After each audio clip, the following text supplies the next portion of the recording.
individual that you are higher on offensively following the spring? All right, so obviously there's not a lot of film of this guy here. Transfer within the conference, winter portal cycle. Talk to someone very close to the program. They feel very good about this one. Bauer Sharp coming back to the boot. I think former quarterback at Southeastern, transferred to Oklahoma. He had a big spring. And that's what sucks, man. I think like when there's not as much transparency in the spring now. There's no spring games on, so we don't see this. So a lot of it is word of mouth and sources. Because again, there wasn't a lot from Bauer Sharp last year. But from talking to people at LSU offensively to me, and I'll be honest with you, I got a lot more defensive names when I was asking like general managers, personnel people in this conference who they liked.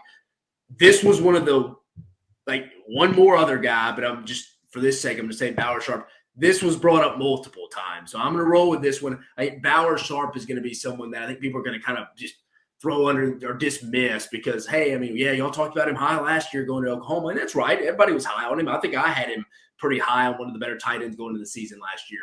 But again, we got to factor in a lot of stuff happened that was outside of his control. Injuries at the quarterback spot, OC getting injuries at the offensive line and his surrounding skill spots. So I'm going to go Bauer Sharp transferring over to LSU.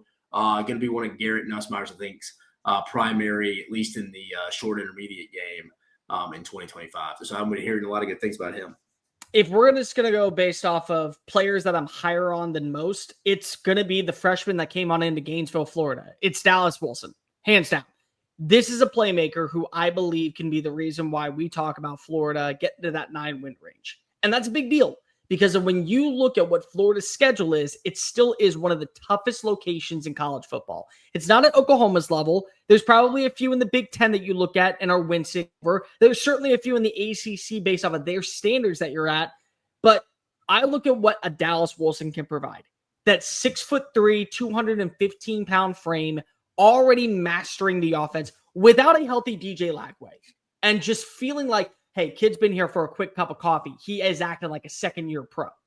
That, to me, speaks so much volume about what the magnitude and the upside is for his role. You go back and you watch the spring game, how many times he was cooking at the line of scrimmage, just making quick, clean cuts, finding ways to get on open across the middle of the field, easy catches, wasn't dropping balls, was locked on in with the quarterbacks. I see that and I say to myself, he's a freshman. He is a 17-year-old. And I remember last year the impact that a 17-year-old made at the University of Alabama. And I remember last year the impact that a 17-year-old made at Auburn. And I'm saying maybe Dallas Wilson isn't a Ryan Williams or a Cam Coleman in terms of skill set or ceiling. But I will say the way that he plays the game and the impact that he could have for Florida's offense, we talk about winnable plus all the time on this channel. And I'm telling you, when I say winnable plus, I'm saying there is a game that is won because of this player. Dallas Wilson will single-handedly win a game, I think, for Florida next year. I don't know what game. I don't know if it's against a ranked opponent. I don't know if it's in a premier matchup. But I am so fixated on what he has provided. And this was the kid that at the very last second said, hey, thanks, but no thanks, Eugene, Oregon. Phil Knight, keep your Nike money. I want to go down to Gatorade land, and I want to be a part of what's going on in the swamp.